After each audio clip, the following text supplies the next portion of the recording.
नमस्कार मंडळी, मी दर्शना शिर्के. सकाळचे 5:30 वाजलेत आणि आज बनवणार आहोत स्पेशल रगडा चाट. ही डिश मुख्यतः मुंबई आणि गुजरात साईडला खूप फेमस आहे. स्ट्रीट फूडमध्ये याचं एक वेगळंच क्रेज आहे. खास करून संध्याकाळी किंवा पावसात खायला खूप मज्जा येते. काल भिजत ठेवलेले वाटाणे आज कुकरमधून मी आता शिजवून घेणार आहे. सोबतच एक बटाटा घालणार आहे. थोडीशी हळद आणि मापात पाणी घालून कुकरला लावून घ्यायचं आहे. इथे तर मी तयारी करतच आहे, पण सोबत मी टिफिनची तयारी देखील चालू आहे आणि ब्रेकफास्टची तयारी देखील चालू आहे. पण हा रगडा चाटचा व्हिडिओ मी लगेच बनवणार नाहीये बरं का. आता कुकर लावून झाल्यावरती मी वॉकला जाणार आहे. वॉकवरून आल्यावरती थोडं फ्रेश होणार, मग नाश्ता करणार आणि मग शांतपणे हा व्हिडिओ बनवायला घेणार.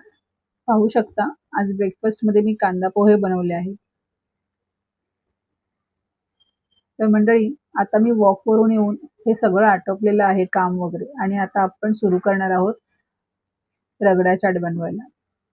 सकाळी जेव्हा मी तुम्हाला कुकर लावताना दाखवलं तेव्हा मी स्टीलचा कुकर वापरला होता, पण नंतर लक्षात आलं की वाटाण्याच्या मापाने खूप मोठा आहे, त्यामुळे छोट्या कुकरमध्ये शिफ्ट करून वाटाण्याचे आहे ते मी बॉईल करून घेतलेले. तुम्ही पाहू शकता की खूप छान असे अगदी रगड्यासाठी लागणारे परफेक्ट वाटाणे शिजून झालेले आहेत.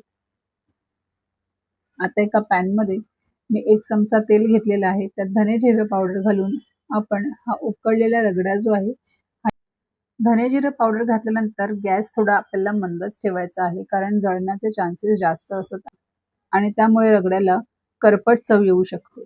त्यामुळे गॅस हा मंद ठेवायचा. त्यानंतर आपल्याला ह्यामध्ये रगडा घालायचा आहे शिजवून घेतलेला, आणि त्यामध्ये आपल्याला काश्मीरी लाल तिखट, चाट मसाला आणि मीठ आणि उकडलेला बटाटा मॅश करून ऍड करायचा आहे. आणि टॉपिंगची तर खरी मज्जा आहे. वरूनच आपल्याला घालायचं आहे कांदा, टोमॅटो आणि कोथिंबीर.